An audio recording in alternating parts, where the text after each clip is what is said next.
suite sur Public Sénat.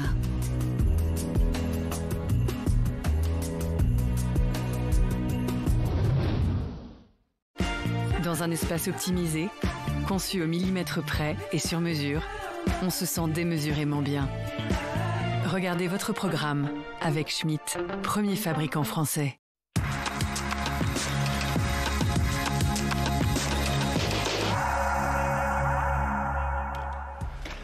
Bonsoir à toutes et à tous, bienvenue, c'est Sens Public, des débats, des chroniques, des reportages, c'est ce que l'on vous propose tous les jours, du lundi au jeudi à 18h et 22h sur Public Sénat. Comment se démarquer d'Emmanuel Macron sans se couper du soutien des macronistes? C'est l'équation compliquée que le nouveau Premier ministre doit résoudre. Michel Barnier est aux journées parlementaires d'Ensemble pour la République, notamment ce soir, et il y joue une partie de sa longévité politique, la majorité introuvable. Ce sera notre premier thème dans une minute. Et puis dans la seconde partie de notre émission, un débat de société avec cette question: faut-il interdire les téléphones portables dans les collèges? La mesure est testée dans 200 établissements comme ici à Lorient. Quand on rentre, déjà on éteint le téléphone parce que c'est dans le règlement, et puis aussi on n'a pas besoin vraiment de l'avoir allumé. Ensuite on le dépose dans le casier, comme ça on le laisse, ça évite qu'on soit tenté de le rallumer ou de le regarder. Troubles de l'attention, résultats scolaires en berne, harcèlement. Certains spécialistes des neurosciences affirment que notre société est en train de fabriquer des crétins numériques. L'interdiction des smartphones est-elle la meilleure solution? Réponse dans 3 quarts d'heure. Mais d'abord, encore une journée chargée pour Michel Barnier. Il a promis du changement et des ruptures, mais comment les incarner dans un gouvernement? Flora Sauvage. 5 jours après sa nomination à Matignon, Michel Barnier poursuit les consultations à droite et au centre. Attendu à Rosny-sur-Seine ce soir aux journées parlementaires des députés et sénateurs macronistes, le nouveau Premier ministre doit s'assurer les appuis suffisants au Parlement avant l'examen du budget. Mais les macronistes, issus des rangs de la gauche, sont réservés. La confiance n'est pas automatique, je l'ai dit, je vous le redis. Merci. En l'état, personne ne sait où on va. Donc on sait qui, on ne sait toujours pas pourquoi, et tant que moi je n'ai pas le pourquoi, je ne prends pas de décision. À l'ouverture des journées parlementaires d'Ensemble pour la République, Gabriel Attal, l'ex-locataire de Matignon, a revendiqué le droit d'être exigeant, comme l'explique Thomas Cazenave, ministre délégué chargé des comptes publics démissionnaire. La question c'est, est-ce qu'on souhaite participer à ce gouvernement?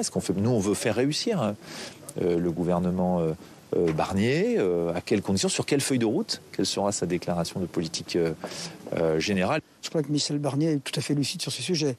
Il sait que le gros de ses troupes dans le soutien, il se trouve dans le bloc central auquel nous appartenons. Reçu ce matin par le nouveau Premier ministre, Hervé Marseille, le patron de l'UDI, appelle de ses voeux un gouvernement le plus rassembleur possible. On voit bien qu'il a commencé des consultations qui visiblement vont se prolonger. Il prend son temps. Alors certains sont peut-être impatients, mais je crois que c'est nécessaire, compte tenu de la complexité des sujets, de prendre le temps de parler avec tout le monde, que ce soit dans la majorité sortante, que ce soit avec la gauche. Il faut trouver des voies de passage et des solutions. Pour trouver ces voies de passage, Michel Barnier se rend mercredi aux journées parlementaires du parti Horizon d'Édouard Philippe et jeudi à celle des LR à Annecy. Le camp présidentiel est en plein doute et Michel Barnier doit les convaincre, les séduire. C'est l'histoire d'une majorité impossible que l'on vous raconte ce soir avec Laure Salvin. Bonsoir, bienvenue. Vous êtes directrice générale de l'Institut de sondage Verian. Adrien Matou, bonsoir et bienvenue. Vous êtes rédacteur en chef du service politique de Marianne et j'accueille Sophie de Ravinel, éditorialiste politique. Bonsoir Sophie, bienvenue à vous. Michel Barnier qui s'adresse ce soir aux députés et sénateurs de la coalition macroniste. Entrez Benjamin Morel, c'est pas bien d'arriver en retard dans une émission. De manière extrêmement discrète. Surtout quand on est... Oui, c'est pour ça que je fais exprès, vous pouvez pas rentrer discrètement. Vous faites bien, je culpabilise bienvenue à vous, vous êtes constitutionnaliste. Je vais être sympa, je vais quand même donner le titre de votre livre, Le Parlementier, temple de la République de 1789 à nos jours, aux éditions Passé Composé. Allez, on est au complet, on peut démarrer. Je commence avec vous, Laure Salvin. Donc rendez-vous avec les parlementaires d'Ensemble pour la République. C'est quoi? Je parlais d'un camp présidentiel en plein doute, c'est un jeu de séduction, c'est un casse-tête pour Michel Barnier. Comment vous définissez ce qui se passe ce soir là? Je pense qu'effectivement, c'est un véritable casse-tête parce qu'il doit à la fois rassurer finalement le camp présidentiel, c'est quand même le président de la République qui l'a nommé, tout en essayant d'élargir, sans trahir son propre camp, les LR, et sans froisser non plus le Rassemblement national qui est vraiment aux aguets et qui a dit effectivement qu'il jugerait sur pièce. Quant à la gauche, effectivement, c'est plus compliqué parce que dès le départ, ils ont dit de toute façon, on votera une motion de censure. Donc c'est un exercice d'équilibriste à la fois pour pouvoir finalement constituer un gouvernement qui soit Macron compatible et en même temps afficher quelque part sa patte aussi, marquer aussi son gouvernement par les projets dont on n'a pas encore entendu parler, mais les projets qu'il a. La déclaration de politique générale. Exactement, pour la France. Ouais. Adrien Matou, si on se place du côté des alors j'emploie encore le terme député ou parlementaire macroniste. Bon, c'est peut-être un peu plus compliqué que ça, mais bref, si on se place de leur point de vue, ils peuvent se sentir floués aujourd'hui. Ils sont plus nombreux, si on prend les députés, que les députés LR, simplement, si on fait les maths. Alors, floués par le président, peut-être. Oui. Après, ils sont quand même très importants pour la potentielle future majorité, parce que c'est quand même numériquement le groupe le plus important. Après, moi, ce qui est intéressant avec ce groupe macroniste Renaissance, c'est qu'ils vont devoir un petit peu réfléchir à ce qu'ils pensent. Alors, ça peut paraître un peu moqueur dit comme ça, mais au fond, le macronisme était quelque chose d'assez flou. On ne savait pas trop... mis à part le fait d'être entre la gauche et la droite, peut-être un attachement au libéralisme économique, on savait pas trop. Ça les oblige à se définir parce que idéologiquement. Exactement. Et c'est là qu'on voit les différences, parce qu'il y a une aile droite qui n'a aucun problème avec la fermeté régalienne qu'affiche Michel Barnier et que vont mettre en avant les membres de LR. Et il y a une aile gauche, alors qui quand même a tendance depuis 2017 à être un peu dans le côté retenez-moi ou je fais un malheur. C'est-à-dire qu'ils ont quand même à plusieurs reprises dit on n'est pas content de ce qui se passe, sur la loi immigration notamment. Ils ont été surtout depuis 2022, on va dire. Depuis 2022, ils ont été un peu velléitaires. Ils ont quand même beaucoup menacé de rompre avec le président sans jamais le faire. Là, une nouvelle fois, ils disent peut-être on va faire une scission, peut-être on va partir. Bon, on verra ce qui se passe, mais en tout cas, c'est intéressant de les voir réfléchir à ce qu'est finalement leur identité politique. Benjamin Morel, est-ce que vous employez encore cette expression, tiens, le camp macroniste, ou est-ce que ça ne veut plus dire grand-chose avec un Édouard Philippe qui vole de ses ailes présidentielles ? Alors ça signifie quelque chose historiquement dans une forme d'héritage, mais en effet, aujourd'hui, il n'est plus tout à fait évident qu'on puisse parler de macronistes. Vous avez évidemment des philippistes, vous avez des modems, et il n'est surtout pas tout à fait certain que les intérêts du président de la République et les intérêts de ce camp politique soient tout à fait raccords. Emmanuel Macron, dans la nomination de Michel Barnier, gagne a priori son pari, il garde, on verra à long terme, mais en tout cas, une forme d'emprise sur le gouvernement, au moins sur les domaines dits réservés. Vous avez par ailleurs un modus vivendi qui lui permet encore une fois d'imposer le tempo. En revanche, pour le groupe Ensemble pour la République, c'est loin d'être tout à fait évident. Autant LR sort plutôt vainqueur de la séquence, autant le RN joue le coup d'après, autant quelle est aujourd'hui la victoire du groupe, de l'ancien groupe Renaissance ?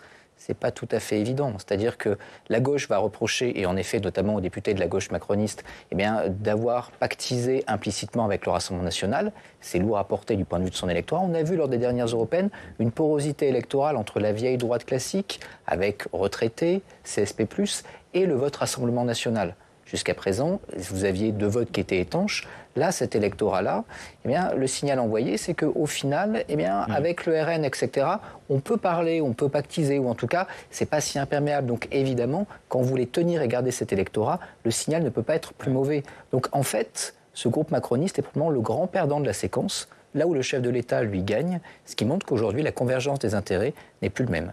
Avec donc effectivement la question du soutien de l'aile gauche de cette Macronie pour Michel Barnier. On écoute le député de la Moselle, Ludovic Mendes. Il répond à la question, c'est lors de ces journées parlementaires. Quand vous entendez moratoire, immigration, référendum, c'est vrai qu'il y a l'hypothèse d'un ministère de l'immigration. Quelle réaction ça provoque chez vous ? On écoute. Ça m'agace fortement, mais pour l'instant, ce sont que des déclarations et on a l'air de nous expliquer que ces déclarations n'existent pas. C'est ce qui a été dit aussi hier, donc maintenant on verra ce qui se passe. Moi, je vous le dis honnêtement, on est patient parce qu'on doit attendre de savoir ce que veut faire le Premier ministre et avec qui il va s'entourer. Tant qu'on n'a pas tout ça, on ne saura pas où on va.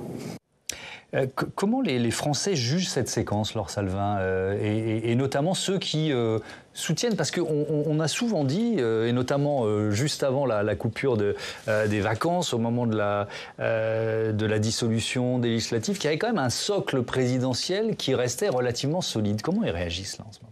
On a encore effectivement aujourd'hui 25% des Français qui continuent à faire confiance à Emmanuel Macron pour résoudre les problèmes qui se posent aujourd'hui en France. C'est pas le record, c'est pas le seuil plancher de François Hollande qui est arrivé à 11% seulement, ni Nicolas Sarkozy qui est arrivé à 22%. Donc quand même, on n'est pas dans le pire du pire. Hein. Parfois, quand on a le sentiment effectivement que... Il faut se comparer dans ces Voilà, Emmanuel Macron touche le fond, non, en fait, voilà, il ne touche pas encore le fond. Donc il y a quand même encore ces 25%, mais qui commencent effectivement à s'éroder. Et moi, ce qui m'a marqué dans les dernières enquêtes d'opinion qu'on a pu réaliser, là, c'est notamment justement les seniors. Vous parliez des seniors qui étaient effectivement un des socles forts, des soutiens forts d'Emmanuel Macron et qui commencent effectivement à partir, à ne plus avoir confiance finalement en Emmanuel Macron. Donc comment ils se sentent aujourd'hui les Français? Je pense que d'abord il y a un effet de soulagement, c'est évident, parce qu'on a quand même maintenant un Premier ministre, et donc on va pouvoir passer à l'action, et je crois que c'est ce qu'attendent vraiment les Français.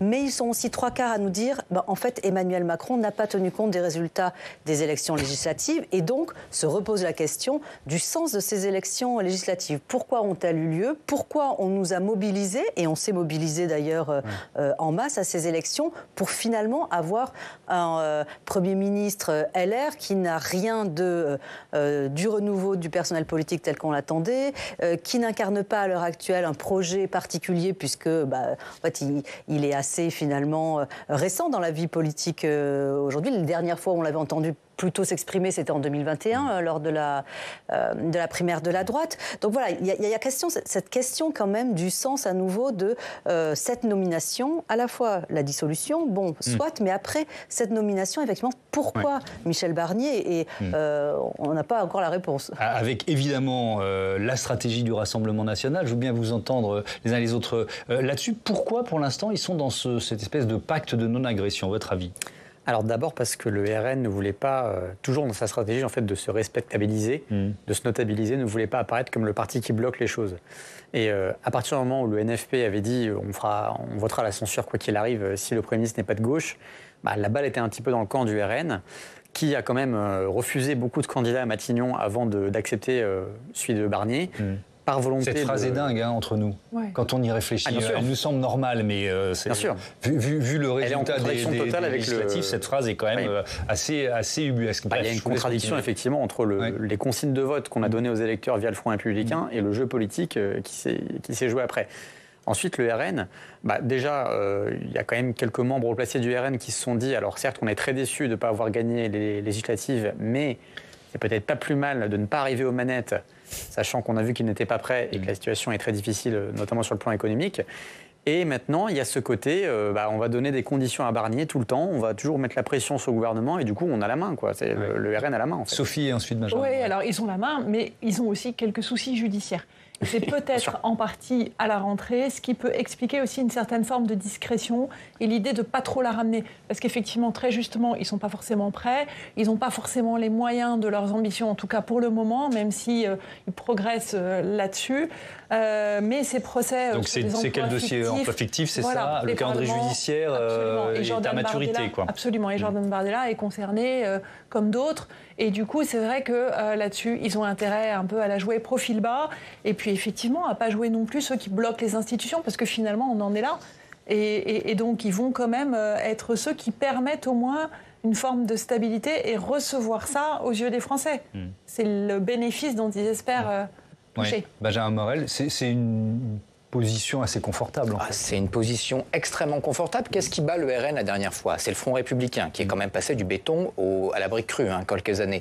Mais là, quel est le message adressé? Toi, électeur de gauche qui a fait le castor la dernière fois, qu'est-ce qui s'est passé? Le gouvernement centriste et les élus centristes que tu as amenés au Palais Bourbon, eh bien, aujourd'hui, ils tiennent grâce au Rassemblement national. La prochaine fois, ne fais pas ça. Toi, électeur centriste qui, la dernière fois, a été voté pour un élu de gauche, aujourd'hui, s'il y a un gouvernement, s'il y a un budget, si le pays ne s'effondre pas, c'est grâce à qui? Eh bien, c'est grâce au Rassemblement national qui ne vote pas les motions de censure. Donc, la prochaine fois, regarde comme nous sommes responsables, etc. Ouais.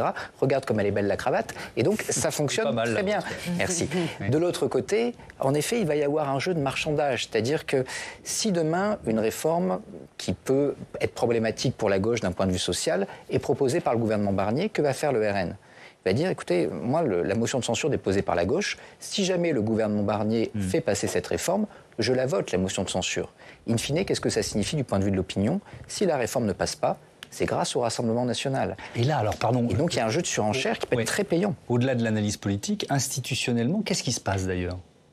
S'il y a cette motion de censure, le gouvernement tombe, Emmanuel Macron nomme un nouveau Premier ministre et bis repetita, c'est ça? Vous avez aimé la dernière séquence où on avait un nouveau Premier ministre tous les jours la semaine dernière? Eh ben on recommence, c'est-à-dire que le chef de l'État doit nommer quelqu'un d'autre. Il n'est pas obligé de le nommer tout de suite. Le record, 62 jours, c'est De Gaulle qui est dans le déni du fait que Pompidou a été renversé. Néanmoins, le gouvernement est quand même démissionnaire. Le Conseil d'État a acté le fait. C'est pas le fait que le président de la République se ferme les yeux en disant le gouvernement n'est pas démissionnaire qui entraîne sa démission, c'est la motion de censure. Et donc, le général de Gaulle avait renommé. Il avait renommé, à la suite. Il avait dissous l'Assemblée nationale et renommé Pompidou. Mais là, en l'occurrence, ça ne pourrait pas arriver. Il ne peut pas dissoudre l'Assemblée nationale. Il ne peut pas dissoudre l'Assemblée nationale pour renommer Michel Barnier. Mais il peut renommer Michel Barnier, qui peut être renversé. Vous vous souvenez de la 4ème République? Non, vous êtes trop jeune, moi aussi. Eh bien, on en revient là. Oui. Comment tient, toujours sur l'opinion, la stratégie du Rassemblement national, ou l'attitude du Rassemblement national qui dit on ne censure pas par principe? Comment c'est jugé par les Français? J'ai vu effectivement un sondage de nos confrères, je crois, d'Elab, qui montre que 73% des Français approuvent cette prise de position. Le fait effectivement de dire je ne suis pas opposé a priori et je ne voterai pas la motion de censure a priori.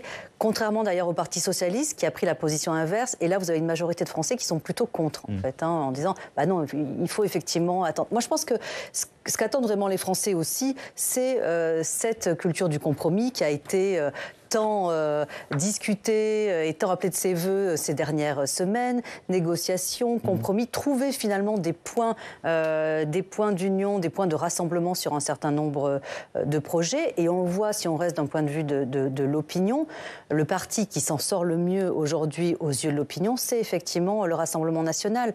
Dans notre dernier baromètre pour le Figaro Magazine, on voit effectivement qu'il atteint une cote de popularité de 42%. C'est le premier parti aujourd'hui. C'est le parti qui a la meilleure image aujourd'hui dans l'opinion publique, sachant que les partis politiques n'ont pas la cote, comme on le sait en France aujourd'hui, mais c'est le Rassemblement national en première position. Est-ce que quand vous faites ça, vous faites code d'adhésion, code de détestation ou pas? En fait, bonne opinion, mauvaise opinion, effectivement. Est-ce que vous avez une bonne et les mauvaises opinions restent très élevées sur le Rassemblement national? Oui, quand même. Oui, mais... Parce qu'il y a eu ce front républicain, en briques crues, comme vous dites, mais quand même. Oui, mais vous voyez, vous avez par exemple la France Insoumise qui a un taux de détestation beaucoup plus important que le RN. 73% des gens nous disent j'ai une mauvaise image de la France Insoumise, seulement 49% pour le Rassemblement national. Vous voyez, donc la tendance est quand même vraiment inversée ces 10 dernières années. Alors revenons au camp macroniste, Sophie, avec, on peut le dire, des situations inédites, on en a connu quand même pas mal depuis quelques mois, mais alors là c'est plus que jamais inédit. Oui, absolument, puis on va en connaître d'autres, et puis on peut se poser la question, est-ce qu'on a déjà vu sous la Ve République des personnalités politiques faire acte de candidature pour un gouvernement, alors même que le Premier ministre n'est pas connu, alors même que ce Premier ministre n'a pas prononcé de discours de politique générale, et alors même que la personnalité politique sortante sont démissionnaires d'un gouvernement et qu'on est appelé à la cohabitation. Donc c'est franchement baroque, et puis ils sont nombreux au portillon. Oui, c'est ça, malgré tout ils sont nombreux au portillon. À qui vous pensez? Et je pense évidemment d'abord à la ministre de l'Éducation nationale, Nicole Belloubet. Elle a été une des premières à se manifester, une conférence de presse de rentrée devant les médias.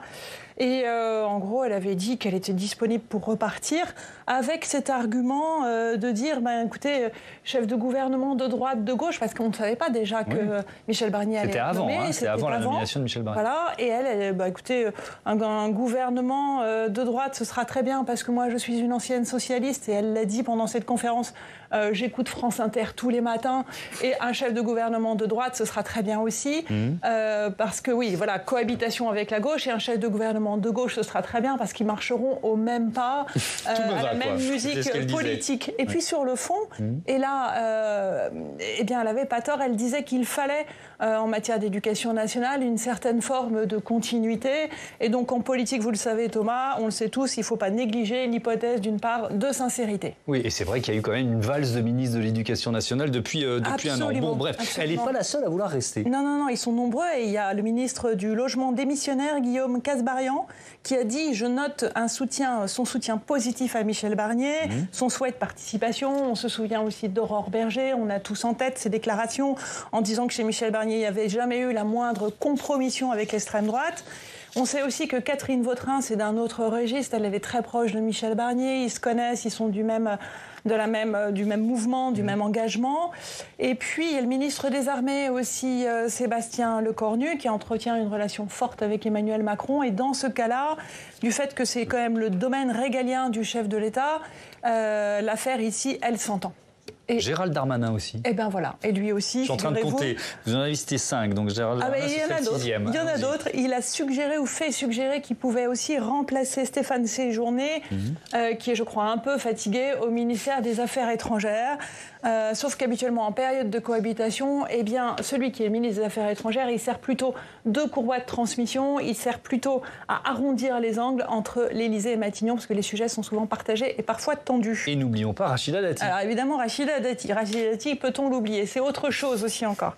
C'est Rachida, elle le souhaite, sauf qu'elle est, on peut rien lui refuser, c'est une forme d'icône sacrée, elle a un tempérament infernal et elle est capable de jeter des sorts à ses ennemis, et je pense que Michel Barnier n'a pas envie d'en être. Et puis, en fait, ils se connaissent, ils ont fait campagne ensemble, on se souvient de 2009. Elle avait été aussi présente quand il avait manifesté son intention de se présenter à la présidentielle pendant la primaire des LR. Voilà, leur relation est fluctuante, mais il va peut-être la préserver d'une façon ou d'une autre. Et puis surtout, elle a le soutien d'Emmanuel Macron. Bon, ça ferait quand même beaucoup pour continuer de parler de cohabitation. Oui, et c'est d'ailleurs un des problèmes actuels et qui a été souligné par une ministre sortante, celle de l'Agriculture, Agnès Pannier-Runacher, et je la cite, « Moi, je pense que le message que les Français ont envoyé avec les élections, c'est qu'ils voulaient changer de politique.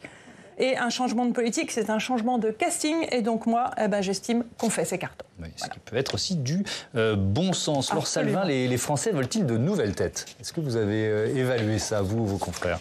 Clairement, effectivement, il semble évident. Voilà, ils souhaitent un renouvellement de la classe politique, mais ils ont très peur des ruptures et de changements brutaux. Donc, malgré tout, peut-être que un ou deux ministres finalement qui resteraient à des postes clés. Je pense par exemple l'éducation nationale, avec effectivement Nicole Belloubet, qui est pas très marquée politiquement, en tout cas jusqu'à présent, pourrait effectivement finalement rassurer les Français en disant... Là, elle se comporte aujourd'hui, il y a cette actualité horrible d'une professeure des écoles qui a frappé un élève de 3 ans. Bon, ça fait effectivement beaucoup de réactions, beaucoup de reprises. Elle s'est positionnée tout de suite. On n'a pas l'impression d'une ministre démissionnaire, vous voyez ce que je veux dire? Elle était là le jour de la rentrée, même un petit peu avant. Elle continue à être sur le terrain, effectivement. Mais c'est pas sûr qu'elle soit nommée. C'est absolument pas sûr qu'elle soit. Ah bah non, à l'instant T, on est ultra prudent sur tous les Absolument, vraiment. Absolument. Mais c'est vrai que voilà, en tout cas, du point de vue des Français, je pense que ce qu'ils attendent majoritairement, c'est effectivement un renouvellement, clairement. Mais s'il y a 2-3 comme ça experts, disons, des sujets, ça peut aussi rassurer, parce que un changement trop brutal peut aussi inquiéter, surtout dans la période actuelle, quand on sait effectivement ce qui nous attend d'un point de vue budgétaire, etc. Ouais. Bon, tout ça, Benjamin Morel, nous place très loin quand même d'une cohabitation. Comment vous qualifiez ce qui commence à se mettre en place? Ça revient en effet pas du tout à la notion de cohabitation. Sous la Ve République, et d'ailleurs c'est un truc très Ve République en France, la cohabitation. Vous avez deux camps, la gauche, la droite. L'un tient l'Élysée, l'autre tient Matignon. Et donc ce faisant, vous avez une cohabitation entre les deux têtes de l'exécutif qui sont de deux camps antagonistes. Là, c'est pas le cas. Là, on a d'abord plus de camps. La bipolarisation de la vie politique, c'est au moins temporairement terminé. Et vous avez une coalition qui soutient un chef de gouvernement venant d'un petit groupe minoritaire, parce que LR, c'est qu'une quarantaine de députés. Oui, même s'ils sont clairement dans l'opposition depuis des années à Emmanuel Macron. Qui est dans l'opposition à Emmanuel Macron et qui, d'un point de vue statutaire à l'Assemblée, est encore un groupe d'opposition. Et qui est soutenu également, on verra demain, et qui est soutenu également par un groupe beaucoup plus important, qui est le groupe du parti créé par le président de la République. Tout à l'heure, vous me demandiez si le macronisme était mort.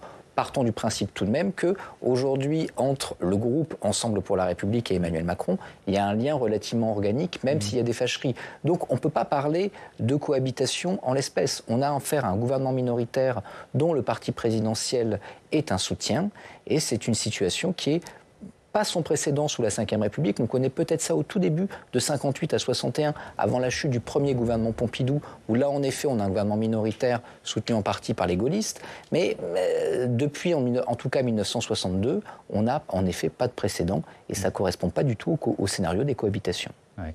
Avec quand même une question, Adrien Matou, ce gouvernement, potentiellement, il a une durée de vie assez courte. Donc, est-ce qu'il y a tant de candidats que ça pour être ministre? Vous voyez ce que je veux dire?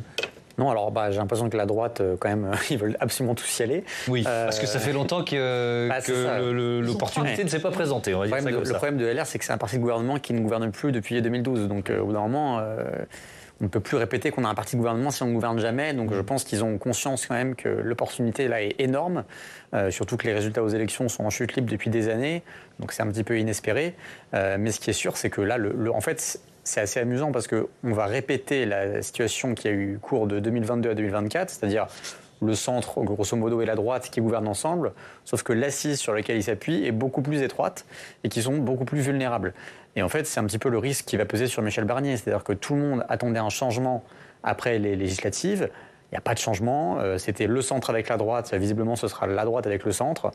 La politique sera grosso modo la même en dehors des effets de manche. Et par contre, là, on sera à la merci d'une motion de censure. Donc finalement, c'est un petit peu 2022-2024 en beaucoup plus fragile. En encore plus fragile. Qui va se rejouer. Avec juste un petit point pour rebondir sur ce que vous disiez très justement des attentes de Français qui sont celles de la stabilité. Et je pense que les élus au Parlement ont conscience de ça. Stabilité ou... Enfin... De stabilité. Ouais. De stabilité, c'est-à-dire d'une envie de quelque chose qui dure un petit peu. Je pense que l'inquiétude des Français... elle porterait sur la figure du chef de l'État. Parce qu'ils savent bien, on se posait la question tout à l'heure de savoir ce qui se passerait si jamais il y avait effectivement une censure et une démission donc, de Michel Barnier. Je pense que là, c'est la figure d'Emmanuel Macron qui serait largement fragilisée, bien au-delà de celle de Michel Barnier. Et du coup, la question de sa destitution, qui est poussée par les Insoumis, reviendrait au goût du jour, évidemment. Et donc de sa démission, destitution, démission, de son départ. Et je pense que là, vu les enjeux internationaux, vu les tensions qu'il peut y avoir au Proche-Orient, qu'il peut y avoir avec une guerre en Europe, etc., le fait que le chef de l'État puisse démissionner et qu'on soit dans les circonstances dans lesquelles on est, aussi avec les Allemands, où on a Gerhard Schröder qui est lui-même fragilisé avec la montée de l'extrême droite dans son propre pays, les relations franco-allemandes qui se grippent complètement. Je veux dire, là, les circonstances, je pense que les Français n'aimeraient pas trop cette fragilisation. Alors, une partie des Français sûrement. Voilà. Ceux qui ont voté pour le nouveau Front populaire, peut-être souhaitaient-ils plus de changements. Et ça, on va y consacrer un chapitre dans un instant. Mais je voudrais qu'on reste quand même sur cohabitation, coexistence, exigeant, bref, des mots nouveaux. On en a inventé plein sur le fonctionnement de ce binôme Macron-Barnier. Et pour commencer sur ce thème, je propose à Quentin Calmet de nous rejoindre parce qu'on va parler de la nomination du directeur de cabinet de Michel Barnier à Matignon. Bonsoir Quentin, bienvenue à vous. On est quasiment au du corps, pareil, mais c'est pas grave, la prochaine fois on se téléphone avant de choisir nos costumes. Et donc il s'appelle Jérôme Fournel, c'est une personne, le directeur de cabinet de Michel Barnier. Le voilà, personnalité venue de Bercy, il était directeur des finances publiques. Tout à fait, et c'est la toute première décision politique de Michel Barnier. Jérôme Fournel, 57 ans, énarque et diplômé d'HEC, a été nommé en début de semaine directeur du cabinet du Premier ministre. Il est donc son principal collaborateur, chargé de mettre en œuvre les arbitrages politiques pris à Matignon et aussi de faire le lien avec les administrations.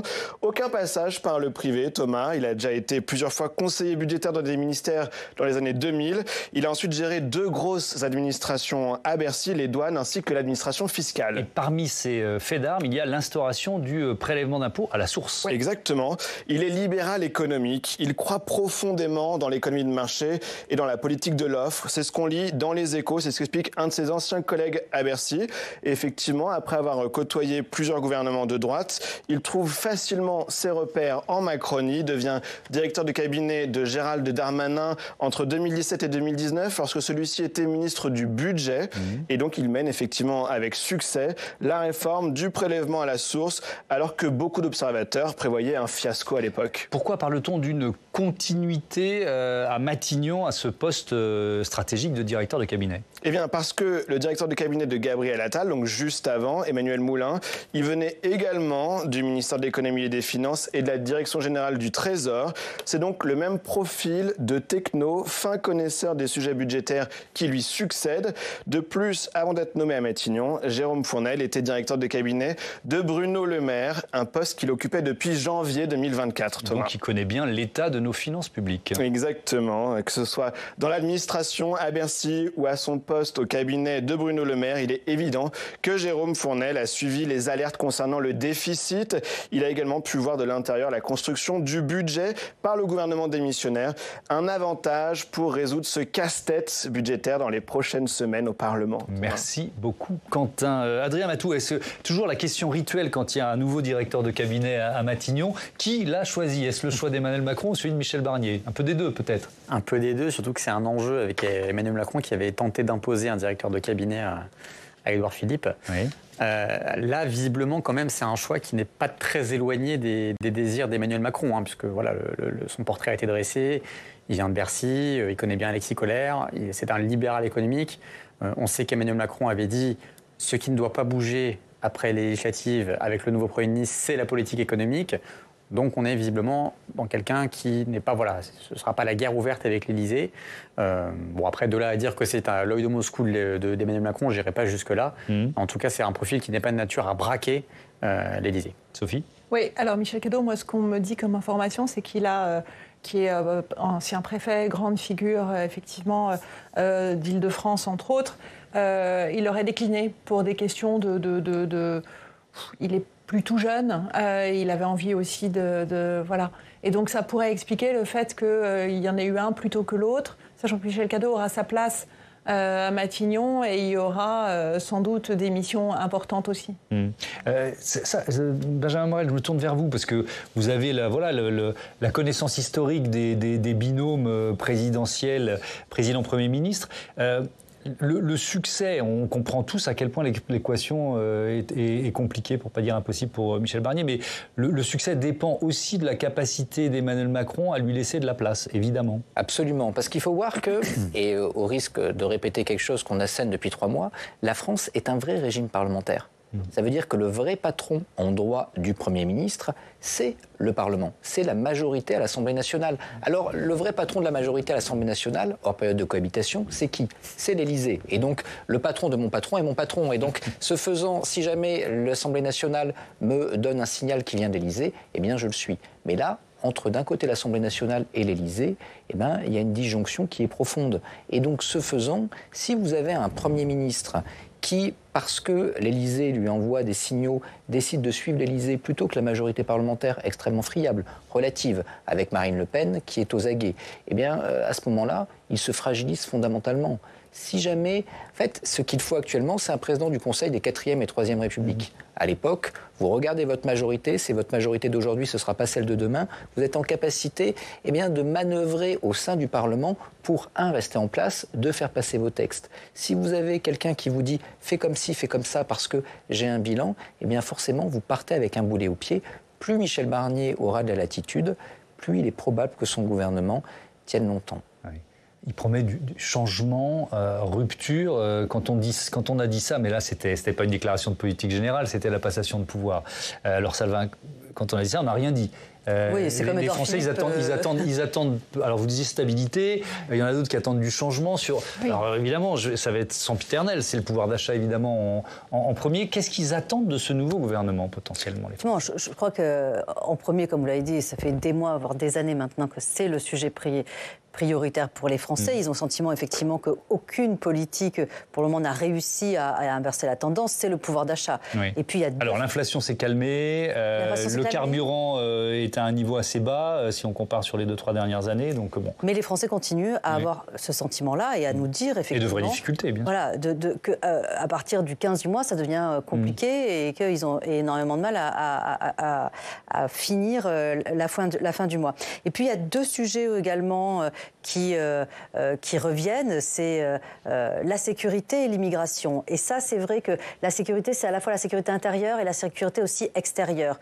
Les conflits internationaux fragilisent beaucoup, évidemment, les Français aujourd'hui. Ils ont le sentiment, effectivement, que la guerre est aux portes de l'Europe et pourrait toucher la France alors qu'on n'a jamais été en situation de guerre. Et puis, sur l'immigration aussi, c'était quand même la priorité, d'ailleurs, du candidat Jordan Bardella.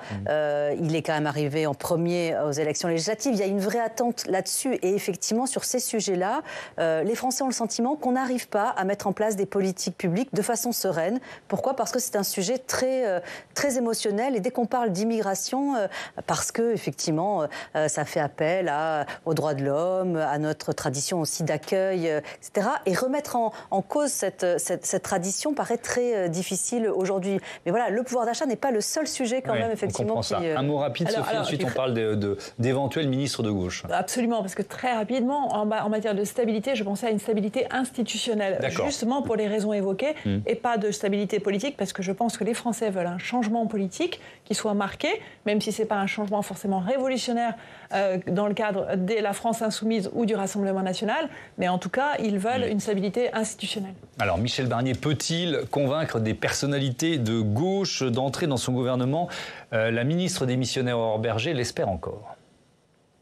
Moi, je n'espère qu'une chose, c'est que des sociodémocrates aient envie de se délester du fardeau que représente la France insoumise, de l'arrogance aussi de la France insoumise, qui n'a eu de cesse de dire c'est tout mon programme, rien que mon programme et seulement mon programme, et des excès et des outrances de la France insoumise. J'espère que la gauche y arrivera, parce que je pense que c'est aussi notre intérêt d'avoir une gauche qui est forte, avec des points de désaccord qui existeront évidemment, mais d'avoir une gauche forte et républicaine. Des ministres de gauche dans un gouvernement Barnier, impossible pour l'insoumis Manuel Bompard. Non, je n'y crois pas, et je pense que toute personne qui rentrerait dans ce gouvernement ne pourrait pas être considérée comme une personne de gauche, comme vous dites, puisqu'il me semble que ce gouvernement est un gouvernement qui s'inscrit clairement dans une orientation dans la continuité du macronisme, et encore plus à droite sans doute, puisqu'il a été installé suite à un accord, tout le monde le sait désormais, entre Emmanuel Macron et Marine Le Pen. D'ailleurs, on voit bien qu'il donne des gages désormais à cet accord. Benjamin Morel, la séquence politique là, qui s'ouvre, peut-elle finalement donner le beau rôle au nouveau Front populaire ? Ça solidifie le nouveau Front populaire, parce que autant si on avait eu un gouvernement Cazeneuve ou même Bertrand, certains sociodémocrates auraient pu se dire pourquoi pas. Et en effet, il y a des forces qui sont des forces centrifuges au sein du nouveau Front populaire, même s'il y a également des forces centripètes, et que par définition, beaucoup de socialistes et d'écologistes qui romperaient les rangs aujourd'hui avec le NFP et se retrouveraient face à un insoumis lors d'une prochaine législative, seraient incapables de remporter l'élection pour des raisons de mode de scrutin arithmétique. Mais malgré tout, là, vous avez un gouvernement centriste implicitement soutenu par le RN. Et ça, évidemment, pour l'ensemble de la gauche, non seulement c'est impossible de débaucher dans un tel gouvernement, mais en plus ça réactive un logiciel qui a déjà été très fort lors des élections législatives, qui est « nous sommes la seule alternative à l'extrême droite » et donc ce faisant, regardez là-dessus, il faut faire bloc. Et le vainqueur de la séquence, au-delà évidemment du Rassemblement national, là-dessus c'est Jean-Luc Mélenchon. Parce que ça lui permet de solidifier le NFP, d'éviter le départ de certains sociodémocrates qui cherchaient en effet à partir, et en même temps de réactiver ce bloc unitaire de gauche, avec 8 électeurs sur 10 qui voulaient l'union de la gauche avant les dernières législatives, qui a priori pour l'instant lui profite. Emmanuel Macron a mis en scène son hésitation entre Xavier Bertrand et Bernard Cazeneuve. Adrien Matou, est-ce qu'il a envisagé sérieusement de nommer l'ancien Premier ministre de François Hollande à Matignon ? Selon moi, il l'a envisagé en posant des conditions qui rendaient cette hypothèse tout à fait impossible. C'est-à-dire qu'à partir du moment où vous dites il y a une chose qui ne changera pas, c'est la politique économique, l'identité de la gauche aujourd'hui se construit essentiellement sur son programme de rupture économique. Alors peut-être que ça aurait pu être envisagé si Bernard Cazeneuve avait accepté cette ligne politique-là. Mais Bernard Cazeneuve savait très bien qu'il passerait pour un traître, entre guillemets, s'il acceptait d'être dans cette ligne-là. Donc à partir de là, je pense que voilà, Emmanuel Macron... Mais en fait, il faut se souvenir, c'est ça qui est intéressant, en fait, c'est que Emmanuel Macron n'a pas du tout été le premier sur la barricade du Front républicain entre les deux tours des législatives. Il s'était préparé quelque part à une cohabitation avec le RN, et c'est plutôt ce qu'on appelle les macronistes de gauche, ainsi que Gabriel Attal, qui ont poussé à faire ce Front républicain, cette alliance avec la gauche. Donc finalement, je ne pense pas que Emmanuel Macron ait à un moment envisagé de faire de nommer un Premier ministre, même social-démocrate. Il ne le souhaitait pas, c'est sûr. Une chose qu'on me répète, c'est qu'il aurait dit à Bernard Cazeneuve, écoute, si tu me fais la preuve que tu as le groupe socialiste derrière toi, je te nomme. Sauf qu'en fait, évidemment, Bernard Cazeneuve, il n'a jamais pu faire la preuve parce que les autres ne voulaient pas donner le sentiment d'être Bernard Cazeneuve. Ça s'est joué à peu de choses. Ça s'est joué à 53%. Oui. Qui ont voté, on va dire, une censure systématique. Quoi. Voilà, ça s'est joué en une soirée, de la même manière que on aurait pu imaginer Laurent Berger, on en a parlé, on l'a dit, nos confrères des Échos. Laurent Berger, il dit non depuis des mois. Voilà, il disait déjà non. Ils ont essayé de le pousser, Au lendemain des européennes, quand Raphaël Glucksmann lui avait demandé. Voilà. Donc, Après, il y a eu un moment où il s'est mis un peu en réserve aussi. Il a vu s'il y avait, non pas le trou de souris de François Hollande, mais enfin quand même un passage. Il a regardé, moi je l'ai... Enfin, plusieurs personnes ont témoigné qu'il a quand même à un moment laissé en suspens la réponse. Laurent Berger ? Oui, il savait que c'était quand même pas possible aussi pour la CFDT, que c'était pas possible pour le mouvement syndical, que globalement c'était pas opportun, que c'était pas le moment. Après, tout le monde à un moment s'est posé la question. Oui, ça pose quand même une vraie question sur le prochain front républicain, Laure Salvin, parce que les électeurs de gauche, du nouveau Front populaire, écologistes, communistes, socialistes, qui se sont mobilisés au second tour, le feront-ils la prochaine fois ? Alors, c'est pas la première fois qu'on se pose la question, mais quand même. Quoi. Oui, puis effectivement, quand même, le nouveau Front populaire, là, aujourd'hui, il paraît très fracturé. Quand on regarde la cote d'avenir de Jean-Luc Mélenchon, notamment, elle n'a jamais été aussi basse. Vous avez à peine 13% des Français aujourd'hui qui aimeraient lui voir jouer un rôle à l'avenir. On a vu quand même beaucoup de dissensions au sein de la gauche. Donc, effectivement, à la fois le nouveau Front populaire et puis le Front républicain, en effet. Pourquoi faire, finalement ? Ils se sont mobilisés pour obtenir un résultat qui est à l'inverse, finalement, pas tout à fait à l'inverse, mais enfin bon, qu'ils avaient espéré. Sur la composition du gouvernement, c'est intéressant de noter d'ailleurs que les Français, eux, sont en attente de diversité, en fait. Ils ne cherchent pas l'homogénéité absolue. Au contraire, quand on leur demande quelles personnalités ils aimeraient bien voir entrer au gouvernement, alors ils nous disent des personnalités de la société civile, parce que c'est vrai que le fait de nommer aussi un directeur de cabinet qui n'a jamais travaillé dans le privé, c'est quand même problématique aux yeux des Français. C'est-à-dire qu'il ne connaît pas la vraie vie des vrais gens. Il connaît les arcanes de l'État, mais pas forcément le quotidien des vrais gens. Et puis, ce qu'ils souhaitent aussi, c'est des personnalités de gauche. Et quand ils disent de gauche, c'est plutôt Parti socialiste, écologiste, et puis, en dernier, du camp présidentiel. Donc, vous voyez, par rapport à ce qui est en train de se préparer et des attentes des Français, on voit quand même qu'il y a un petit gap, puisqu'on parle plutôt, effectivement, du camp présidentiel qui resterait, des personnalités de LR, alors qu'eux, ils attendent plutôt, finalement, des gens de gauche, et notamment du Parti socialiste. Adrien Matou, il y a des personnalités de gauche qui ont été directement contactées par Michel Barnier, à votre connaissance ? C'est amusant parce que sur un autre plateau que celui-ci, on avait évoqué deux hypothèses de personnalités de gauche, c'était Emmanuel Valls et Didier Migaud. Pas exactement les plus à gauche du spectre. Moi, je pense des personnalités qui sont même plus identifiées vraiment à gauche. Moi, je ne vois pas, honnêtement, je ne vois pas de personnalités, même issues du PS, même social-démocrate, accepter de rentrer dans ce gouvernement, pour une raison toute simple, c'est que, on l'a dit, il y a une dichotomie entre ce qu'on a demandé aux électeurs de gauche et ce qui se passe maintenant. Donc, oui, et puis l'espérance le bail potentiel le bail étant tout à fait incertain, potentiellement très court ou incertain. Et sur le fond, on se dirige vraisemblablement vers ligne économique libérale, ligne régalienne très dure. Donc je vois pas trop ce qu'une personnalité de gauche irait faire dans cette galère. Allez, un dernier mot, Sophie. Oui, alors peut-être, éventuellement, le seul qu'on peut éventuellement envisager en dehors même de Pierre Moscovici, c'est l'actuel gouverneur de la Banque de France, François Villeroy de Galhau, qui est social-démocrate et qui avait été éventuellement envisagé pour travailler avec Bernard Cazeneuve, on l'imagine. Alors après, le grand public ne le connaît pas forcément et ne l'identifie pas comme une personnalité de gauche. Encore moins. Mais en tout cas, Michel Barnier pourrait considérer qu'il en est. Oui. Merci beaucoup. Merci à tous d'avoir participé à ce débat. Benjamin Morel, votre livre « Le Parlement, temple de la République » est publié aux éditions Passé Composé. À bientôt sur ce plateau. Merci encore.